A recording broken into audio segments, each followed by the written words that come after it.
bem com vocês? Na nossa aula de redação de hoje, nós vamos falar um pouquinho sobre o fantástico mundo da fantasia. Na aula passada, nós falamos muito sobre o amor, sobre as diversas formas do amor, né? E como a literatura, ela escreve, ela relata sobre esse sentimento tão nobre do ser humano, que é o sentimento do amor, tá? Então, diz assim, pegue o seu livro na página 19 e acompanhe comigo essa aula. Diz assim, uma das formas de se contar histórias de amor é por meio da fantasia. Um dos movimentos literários que surgiu no início do século XX é o realismo fantástico, que une a magia própria dos mitos e dos contos de fadas com situações que podem beirar a realidade.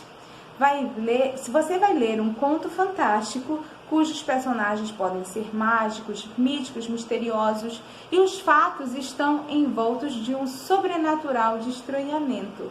Então, aí no livro de vocês, tem um conto fantástico onde os oceanos se encontram. É uma história maravilhosa, eu tenho certeza que você vai amar.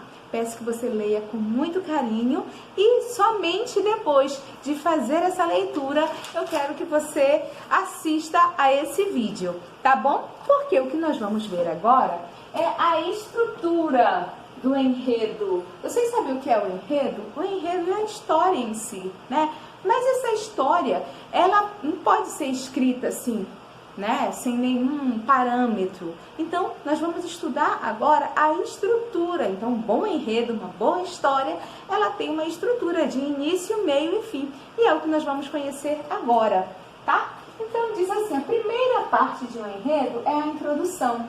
O que é a introdução, pessoal? É a apresentação dos fatos, né?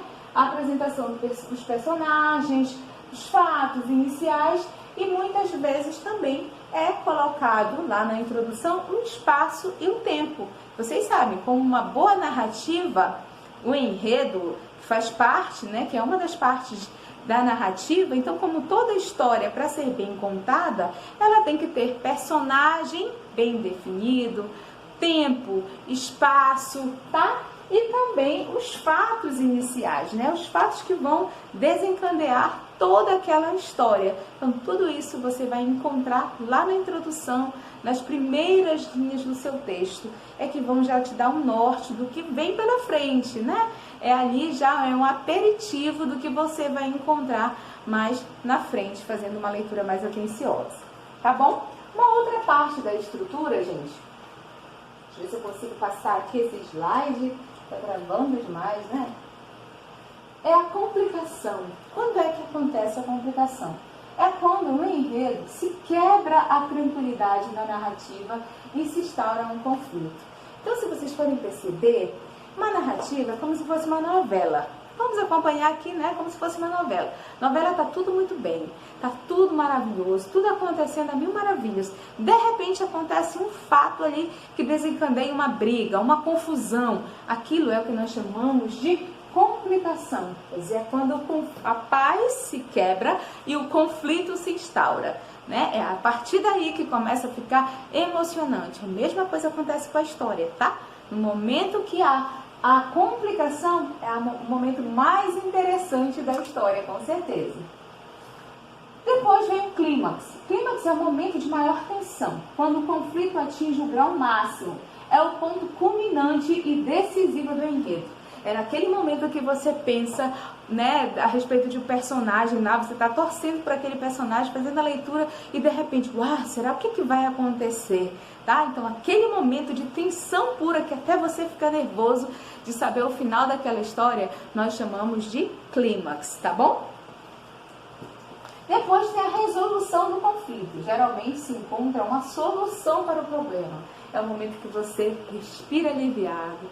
Ufa! Que bom que passou por aquilo, né? Aquele momento de turbulência cessa e finalmente começa a pensar em um desfecho. O desfecho é o término dos acontecimentos, que poderá ser feliz, trágico, cômico, surpreendente, entre outras possibilidades.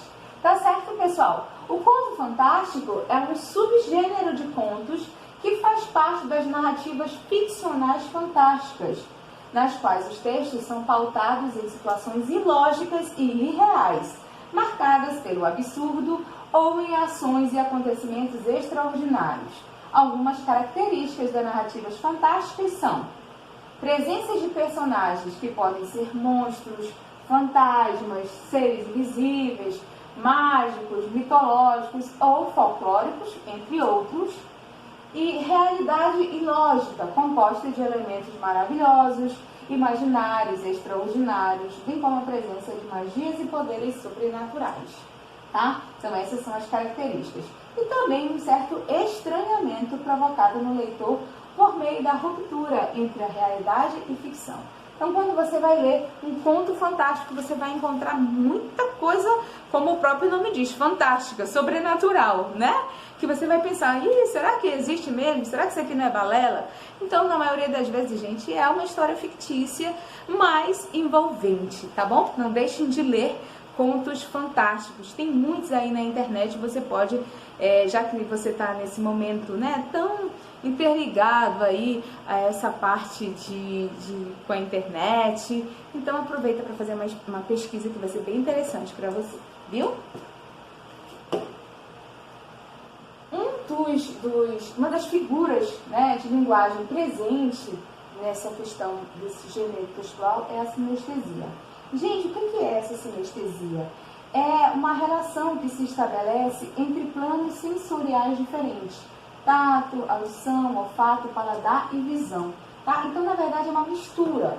É um recurso estilístico, é muito utilizado em diversos textos poéticos, como, por exemplo, esta chuvinha de água viva, esperneando luz e ainda com gosto de mato longe, meio baunilha, meio manacá, meio alfazema. Gente, chuva tem gosto de alfazema? Tem gosto de baunilha? Não, né?